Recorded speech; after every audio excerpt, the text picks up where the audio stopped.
1۔ اللہ اکبر، سبحان اللہ۔ اور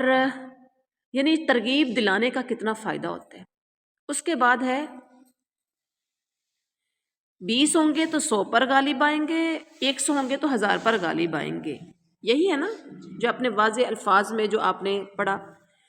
یہ مسلمانوں کے لیے حکم اور بشارت بھی ہے، یہ حکم بھی ہے اور بشارت خوشخبری بھی ہے کہ تمہارے ثابت قدمی سے لڑنے والے 20 مجاہد 200 پر اور 100 1000 پر غالب رہیں گے۔ اس لیے مسلمان تھوڑے ہوں تب بھی نہ گھبرائیں اور میدان نہ چھوڑیں۔ میدان بدر کا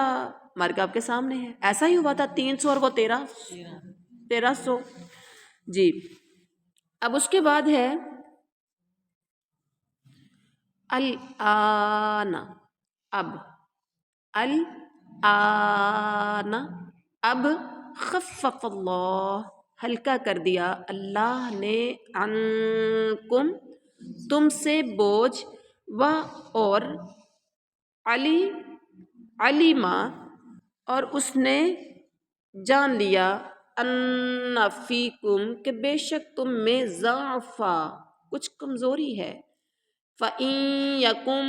مِّنكُم، پھر اگر ہوں تم میں سے، مِئَةٌ مِّنكُم، مِئَةٌ صابرۃ، 100 صبر کرنے والے، صابرہ تا کے اوپر 2 پیشے ہیں نا، صابرہ یغلبو، وہ سب غالب آئیں گے، 200 200 پر، وَإِن يَكُن مِّنكُم، اور اگر ہوں تم میں سے، 1000 یغلبو، وہ سب غالب آئیں گے، 2000 پر، بإذن اللہ، اللہ کے حکم سے، واللہ، اور اللہ، مع الصابرین، صبر کرنے والوں کے ساتھ ہے۔ عربی کو ذرا غور سے دوبارہ سن لیجئے کیونکہ اس کی عربی تھوڑی سی غنّے بھی ہیں، مدیں بھی ہیں، شدیں بھی ہیں، تھوڑا سا مشکل ہے۔ اخفاء اظہار کا یہاں پر ہے، الآن خفف اللہ عنکم وعلم ان فیکم ضعفا فإن یکن منکم مئة صابرۃ یغلبوا 200 وإن یکن منکم 1000 یغلبوا 2000 بإذن اللہ واللہ مع الصابرین۔ کس کو عربی کی سمجھ آ گئی؟ اچھا، بامحاورہ ترجمہ ہے، اچھا اب اللہ تمہارا بوجھ ہلکا کرتا ہے اور وہ خوب جانتا ہے کہ تم میں ناتوانی ہے، ضعف ہے، کمزوری ہے، بس اگر تم میں سے 100 صبر کرنے والے ہوں گے، 100 صبر کرنے والے ہوں گے تو وہ 200 پر غالب آئیں گے، اور اگر تم میں سے 1000 ہوں گے تو وہ اللہ کے حکم سے 2000 پر غالب رہیں گے، اور اللہ صبر کرنے والوں کے ساتھ ہے۔ اچھا یہاں پر پیچھے کہا تھا 20 ہوں گے تو 100 پر غالب آئیں گے، لیکن پچھلا حکم صحابہ کرام پر گراں گزرا، کیونکہ اس کا مطلب تھا ایک مسلمان 10 کافروں کے مقابلے میں، 20 200 کے مقابلے میں، اور 100 1000 کے مقابلے میں کافی ہیں۔ اور جب کافروں کے مقابلے میں مسلمانوں کی اتنی تعداد ہو تو میدان جنگ سے بھاگنا جائز نہیں بلکہ گناہ ہوگا، تو اللہ تعالیٰ نے اس میں تخفیف فرما کے 1 اور 10 کا تناسب کم کر کے 1 اور 2 کا تناسب کر دیا۔ صحیح بخاری شریف کی حدیث ہے۔ اب اس تناسب پر کفر کے سامنے ثابت قدم رہنا ضروری ہے، اور میدان جنگ سے بھاگنا حرام ہے، میدان جنگ سے بھاگنا حرام ہے، اور اگرچہ کافر 2 چند سے زیادہ ہوں تو بھاگنا گناہ نہیں، لیکن لڑنا اور جمع رہنا بہرحال افضل ہے۔ اور ساتھ ہی اللہ تعالیٰ نے کہا کہ اللہ تعالیٰ صبر کرنے والوں کے ساتھ ہے، ہر بندے کے ساتھ اللہ نہیں ہوتا۔ یہ کہہ کر صبر و ثابت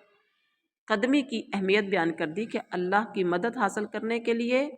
صبر کا اہتمام ضروری ہے۔ میدان جنگ میں ہو تو صبر کا دامن نہیں چھوڑنا، ثابت قدم ہو کے آپ نے لڑنا ہے۔ جب صبر کرو گے، ثابت قدم رہو گے تو پھر اللہ کی مدد تمہارے ساتھ ہی ہے۔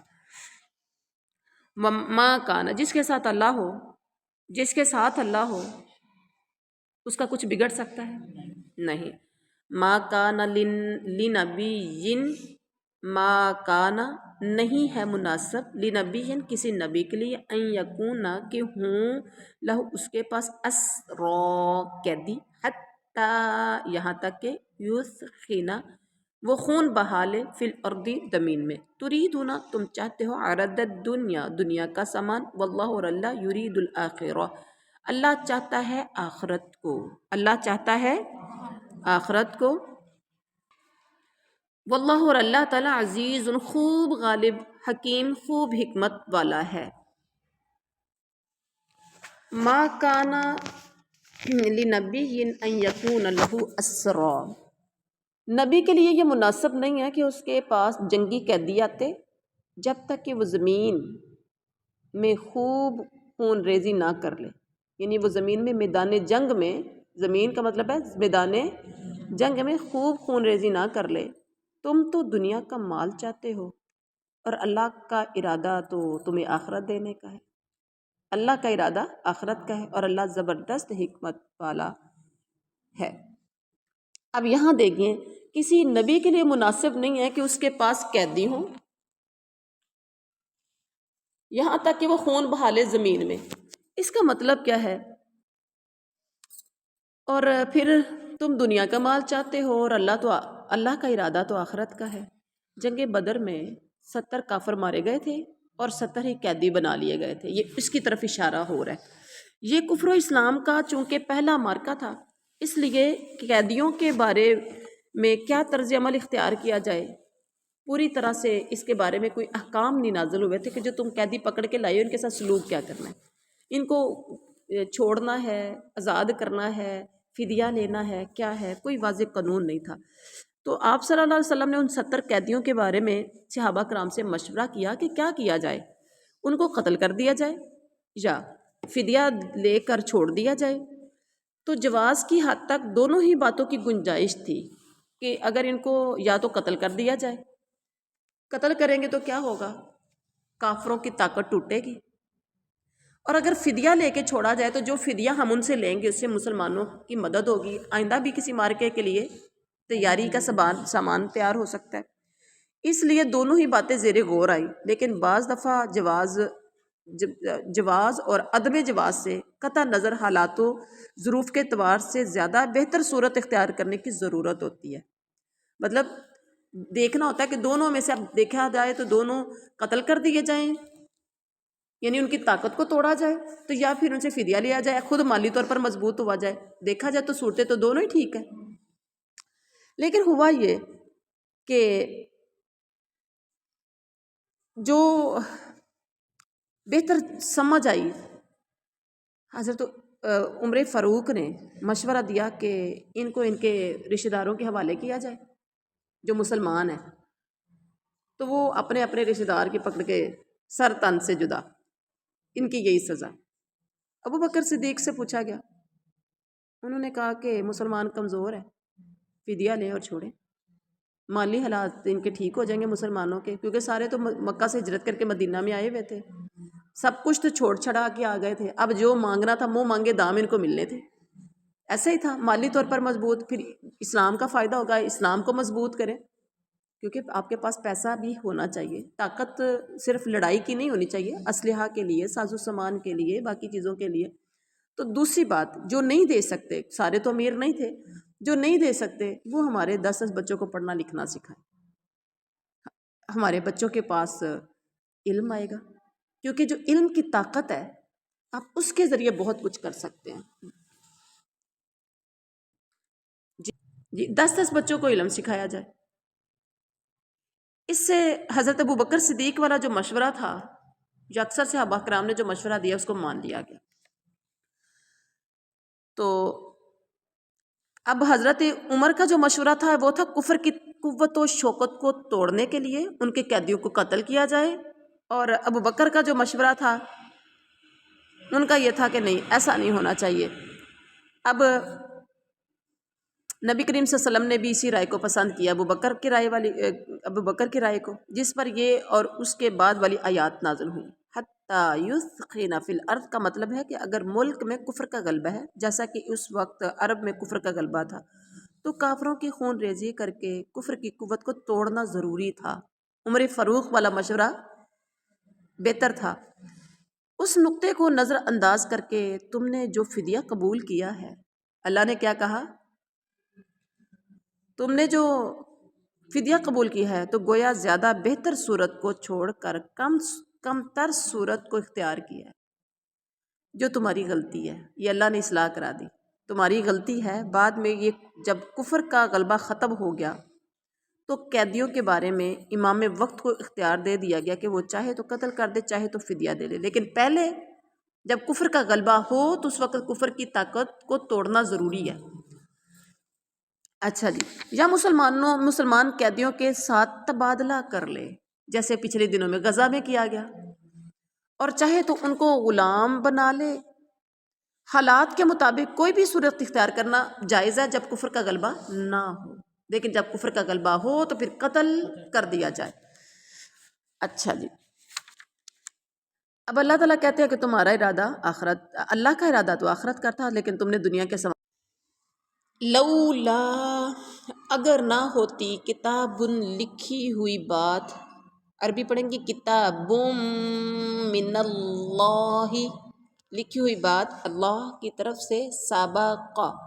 جو پہلے طے ہو چکی، لمسکم تو یقیناً پہنچتا تمہیں، فی ما اس کے بدلے جو اخذتم تم نے لیا، عذاب العظیم بہت بڑا عذاب۔ لولا کتاب من اللہ، اگر پہلے ہی سے اللہ کی طرف سے بات لکھی ہوئی نہ ہوتی تو جو فدیہ تم نے لیا ہے اس کے بدلے میں تمہیں کوئی بہت بڑی سزا ہوتی، اس کے بدلے میں تمہیں بہت بڑی سزا ہوتی۔ اچھا، اگر اللہ کی طرف سے یہ بات لکھی ہوئی نہ ہوتی، اس میں مفسرین کا اختلاف ہے، یہ لکھی ہوئی بات کیا تھی؟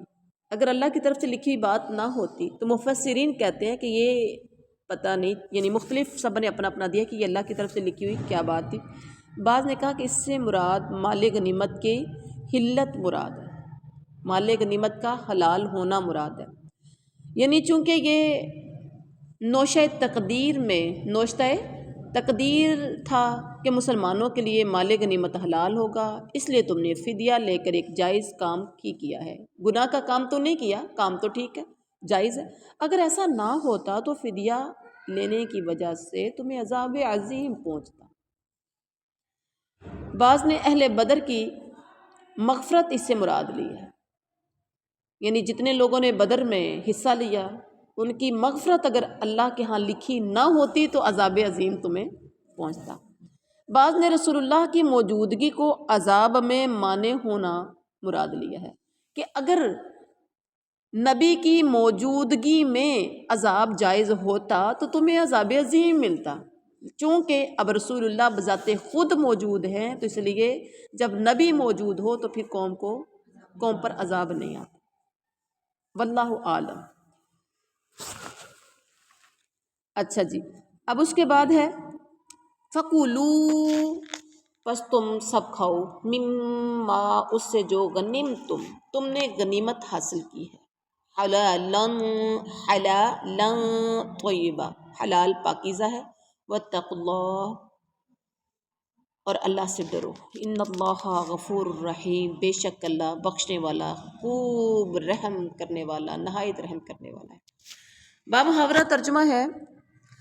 پس جو کچھ حلال اور پاکیزہ غنیمت تم نے حاصل کی ہے خوب کھاؤ پیو۔ اب جو مل گیا فدیہ، اب جائز،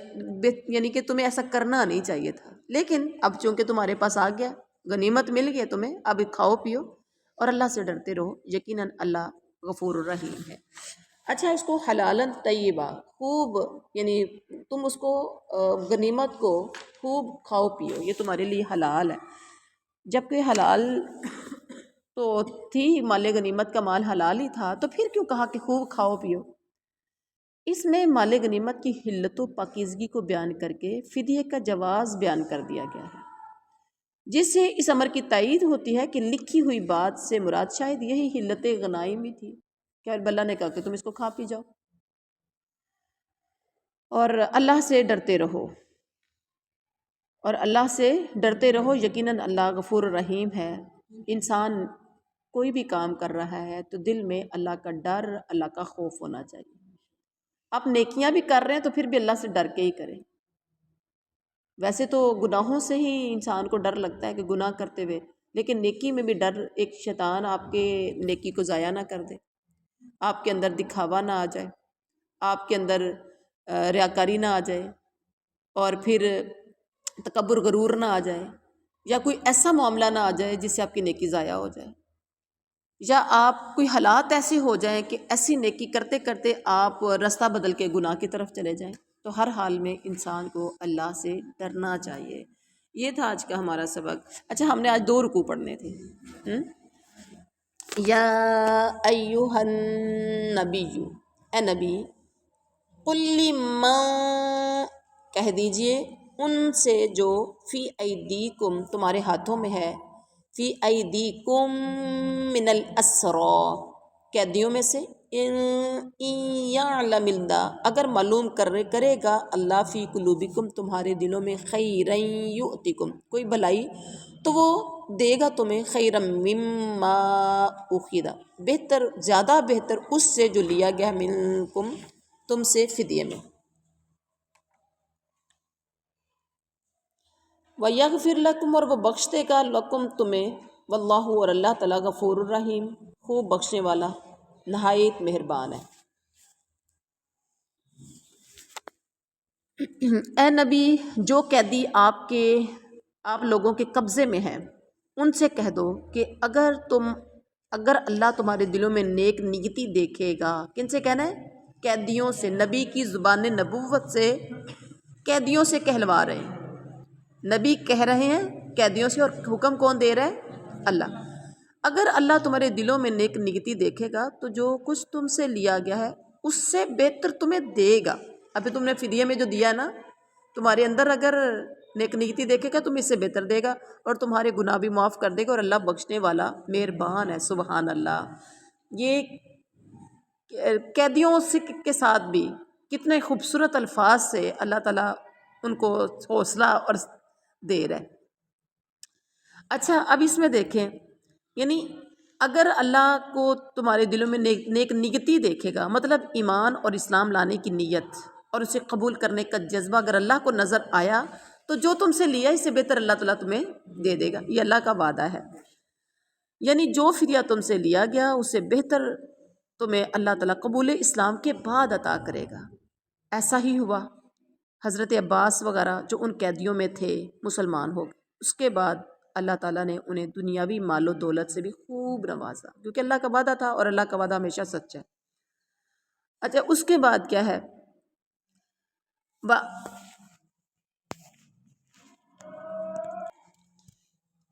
وَإِن يُرِيدُوا، اور اگر وہ سب ارادہ کریں، خیانتا کا، آپ سے خیانت کا، فقد، تو یقیناً، خان اللہ، وہ سب خیانت کر چکے ہیں اللہ سے، من قبل، اس سے پہلے، فَأَمْكَنَ، تو اس نے گرفتار کرا دیا، منہم، ان کو، واللہ، اور اللہ، علیم، خوب جاننے والا، حکیم، حکمت والا ہے۔ اور اگر وہ آپ سے خیانت کا خیال کریں گے تو یہ تو اس سے پہلے خود اللہ سے بھی خیانت کر چکے ہیں، آخر اس نے انہیں گرفتار کرا دیا، اور اللہ علم و حکمت والا ہے۔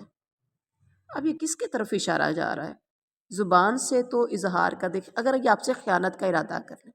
کیا مطلب؟ زبان سے تو اظہار اسلام کر دیں لیکن مقصد دھوکہ دینا ہے، اور ایسا بھی ہوتا ہے کیونکہ آج کل زیادہ تر تو منافقت چل رہی ہے۔ تو اس سے قبل انہوں نے کفر و شرک کا ارتکاب کر کے کیا حاصل کیا؟ اس وقت انہوں نے کیا کیا؟ یہی کہ وہ مسلمانوں کے قیدی بن گئے، کفر و شرک کر کے تو کیا ملا ان کو؟ مسلمانوں کے قیدی بن گئے۔ اس لیے آئندہ بھی اگر وہ شرک کے راستے پر قائم رہے تو اس سے مزید ذلت و رسوائی کے سوا انہیں کچھ اور نہیں ملے گا۔ اللہ اکبر۔ ان الذین، بے شک وہ لوگ، آمنو، جو ایمان لائے، وہاجر، اور ہجرت کی، وجاہدوا، اور جہاد کیا، بِأَمْوَالِهِمْ اپنے مالوں سے، وَأَنفُسِهِمْ اور اپنی جانوں سے، فِي سَبِيلِ اللہ اللہ کے راستے میں، وَالَّذِينَ اور وہ لوگ جنہوں نے عربی کو دیکھیں، والذین یہ جو واو ہے اس کو ملائیں گے اس والی واو کے ساتھ، آگے جو شد والی واو ہے، ویسے تھا انہوں نے جگہ دی، لیکن ہم نے آگے دیکھا واو کے اوپر شد ہے تو واو زبر واو زبر واو نسا رو سب نے جگہ دی اور ان سب نے مدد کی، اولئک یہ لوگ بعضهم اولیاء بعض ان میں سے بعض کے دوست ہیں، والذین آمنوا اور وہ لوگ جو ایمان لائے، ولم اور نہیں یہاجرون انہوں نے ہجرت کی، ما نہیں ہے لکم تمہارے لیے، لکم من ولایتہم کوئی تعلق ان کی دوستی سے، من شیء کچھ بھی، حتیٰ یہاں تک کہ یہاجروا وہ سب ہجرت کریں، وَإِنِ اسْتَنصَرُوكُمْ اور اگر مدد طلب کریں وہ تم سے، فی الدین دین کے معاملے میں، فعلیکم تو لازم ہے تم پر، فعلیکم النصر تو لازم ہے تم پر ان کی مدد کرنا، الا مگر علی قوم بینکم ایسی قوم کے خلاف کہ تمہارے درمیان، و بینہم اور ان کے درمیان، میثاق کوئی معاہدہ ہو، واللہ اور اللہ بما اس کو جو تعملون تم سب عمل کرتے ہو، بصیر خوب دیکھ رہا ہے، جو تم عمل کرتے ہو اللہ خوب۔ جو لوگ ایمان لائے اور ہجرت کی اپنے مالوں اور جانوں سے اور اللہ کی راہ میں جہاد کیا، اور جن لوگوں نے ان کو جگہ دی اور مدد کی، یہ سب آپس میں ایک دوسرے کے رفیق ہیں، اور جو ایمان تو لائے ہیں لیکن ہجرت نہیں کی، تمہارے لیے ان کی کچھ بھی رفاقت نہیں ہے، کچھ بھی رفاقت نہیں ہے۔ اچھا، وہ لوگ جنہوں نے کفر کیا اور ہجرت کی اپنے مالوں اور جانوں سے اللہ کی راہ میں جہاد کیا، اور جن لوگوں نے ان کو جگہ دی اور مدد کی، یہ سب آپس میں ایک دوسرے کے دوست ہیں، ہاں؟ اور جو ایمان لائے لیکن ہجرت نہیں کی، تمہارے لیے ان کی کچھ بھی رفاقت نہیں ہے جب تک کہ وہ ہجرت نہ کر لیں، یعنی تمہاری ان سے کوئی دوستی نہیں ہے، تمہارا ان سے کے ساتھ کوئی تعلق نہیں ہے جب تک کہ وہ ہجرت نہ کریں۔ ہاں، اگر وہ تم سے دین کے بارے میں مدد طلب کریں تو تم پر مدد کرنا ضروری ہے، مگر اس قوم کے خلاف نہیں کہ جن کے اور تمہارے درمیان صلح کا معاہدہ ہے۔ تم جو کچھ کرتے ہو اللہ اسے خوب دیکھ رہا ہے۔ اچھا، ایمان لانے والے لوگ اور اپنے مالوں جانوں سے جہاد کرنے والے اور ہجرت کرنے والے، یہ اولین لوگ یعنی مہاجر صحابہ کرام جو سب سے پہلے ہجرت کر کے آئے تھے، یہ اول نمبر پر، اور جنہوں نے جگہ دی اور مدد کی یہ دوسرے نمبر پر ہے فضیلت میں، اور یہ اس سے مراد مدینہ کے انصار لوگ مراد ہے۔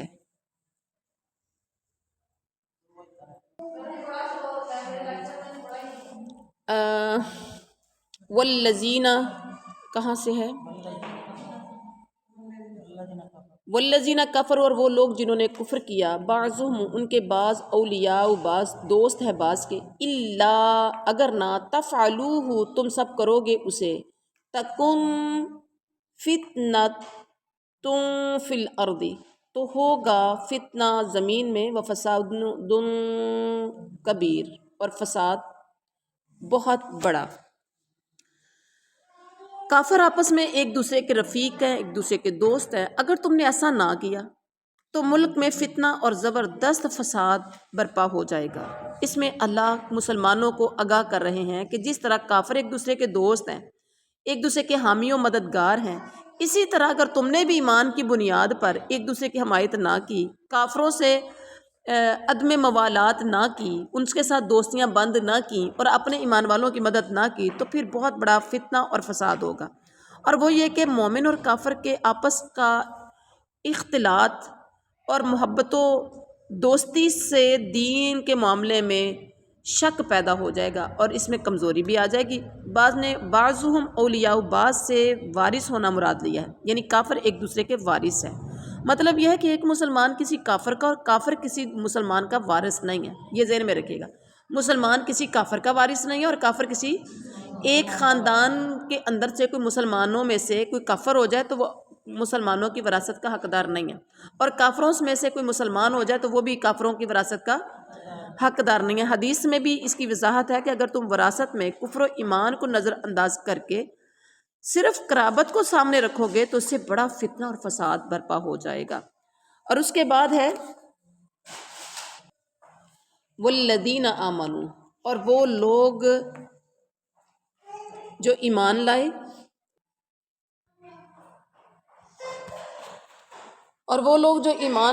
اور جنہوں نے ہجرت کی اور جہاد کیا فی سبیل اللہ، اللہ کے راستے میں، والذین، اور وہ لوگ جنہوں نے جگہ دی اور مدد کی، اولئک، یہی لوگ، ہم المؤمنون حقا، ایمان والے ہیں حقیقی، لہم مغفرۃ، ان کے لیے مغفرت ہے، ورزق کریم، اور رزق ہے بہت باعزت۔ اچھا، جو لوگ ایمان لائے اور انہوں نے ہجرت کی اور اللہ کی راہ میں جہاد کیا اور جنہوں نے جگہ دی اور مدد کی، وہی لوگ سچے مومن ہیں، ان کے لیے بخشش اور عزت کی روزی ہے۔ یہ مہاجرین و انصار کے انہی دو گروہوں کا تذکرہ ہے جو پہلے بھی گزر چکا ہے، ٹھیک ہے، یہاں دوبارہ بتانے کی ضرورت نہیں ہے۔ آپ ذہن میں رکھیں، جو اولین صحابہ جو مہاجر تھے، اور اس کے بعد جو ان کی مدد کرنے والے انصار تھے، اور اس کے بعد ہے والذین، اور وہ لوگ، آمنو، جو ایمان لائے، من بعد، بعد میں، وہاجروا، اور انہوں نے ہجرت کی، وجاہدوا، اور سب نے جہاد کیا، معکم، تمہارے ساتھ مل کر، فاولئک منکم، تو وہ لوگ ہیں تم ہی میں سے، واولو الارحام، اچھا یہاں پر دیکھیے گا، حمزہ کے بعد واو ہے تو او پڑھنا چاہیے، ہاں نہیں، یہاں نہیں پڑھیں گے کیونکہ حمزہ کے بعد واو کے اوپر جزم نہیں ہے۔ وَأُولُو الْأَرْحَامِ، رشتے والے، بعضهم، جس کی غلطی ہے یہ اپنی درست کر لیں، وَأُولُو الْأَرْحَامِ نہیں کہنا، وَأُولُو الْأَرْحَامِ، اور رشتے والے، بعضهم اولیٰ ببعض، ان میں سے بعض زیادہ حقدار ہیں بعض کے، فی کتاب اللہ، اللہ کی کتاب میں، ان اللہ، بے شک اللہ تعالیٰ، بکل شیء، یہاں اظہار کریں گے، بشیء، بکل شیء، ہر چیز کو، علیم، وہ خوب جاننے والا ہے۔ جو لوگ اس کے بعد ایمان لائے اور ہجرت کی اور تمہارے ساتھ ہو کر جہاد کیا، تمہارے ساتھ مل کے جہاد کیا، بس وہ لوگ بھی تم میں سے ہی ہیں، بس وہ لوگ تم میں سے ہی ہیں، وَأُولُو الْأَرْحَامِ، اور رشتے ناتے والے اللہ کے حکم کی روح سے ایک دوسرے کے زیادہ حقدار ہیں، بے شک اللہ ہر چیز کو خوب جاننے والا ہے۔ اچھا، یہاں پر نا یہ چوتھے ایک گروہ کا تذکرہ ہے جو فضیلت میں پہلے دو گروہوں کے بعد اور تیسرے گروہ سے جنہوں نے ہجرت نہیں کی تھی پہلے ہے، جنہوں نے ہجرت نہیں کی تھی یہ ان سے پہلے ہے، یہ چوتھے گروہ کا یہاں پر تذکرہ ہے کہ اصل سچے مومن پیچھے تھا، یعنی کہ پچھلی آیت میں دو گروہوں کا تذکرہ جو پیچھے کر چکے تھے، اور تیسرا گروہ ہے جو ایمان بھی لائے، ہجرت بھی کی، جہاد بھی کیا آپ کے ساتھ مل کر، تو یہ لوگ تم میں سے ہے، تم میں سے ایک ہے، اس کا تعلق پچھلی والی آیت کے ساتھ ہے، یعنی پہلے نمبر پر ہے، ٹھیک ہے۔ اور اس کے بعد کیا کہا، اور رشتے ناتے والے اللہ کے حکم کے روح سے ایک دوسرے کے زیادہ حقدار ہیں، یعنی اخوت یا حلف کی بنیاد پر وراثت میں جو حصہ دار بنتے تھے، اس آیت سے اس کو منسوخ کر دیا گیا، اب وارث صرف وہی ہوں گے جو نسبی اور سسرالی رشتوں میں منسلک ہوں گے۔ اللہ کی کتاب یا اللہ کے حکم سے مراد یہ ہے کہ لوح محفوظ میں اصل حکم یہی تھا، لیکن اخوت کی بنیاد پر صرف عارضی طور پر ایک دوسرے کا وارث بنایا گیا تھا جب مکہ سے ہجرت کر کے مدینہ میں آئے تھے، یاد ہے کہ نہیں؟ جب ضرورت ختم ہونے پر غیر ضروری ہو گیا اور اصل حکم نافذ ہو گیا کہ وراثت میں حقدار نسبی اور سسرالی کا۔ تو یہ تھا آج کا ہمارا سبق۔ سبحان ربک رب العزت عما یصفون۔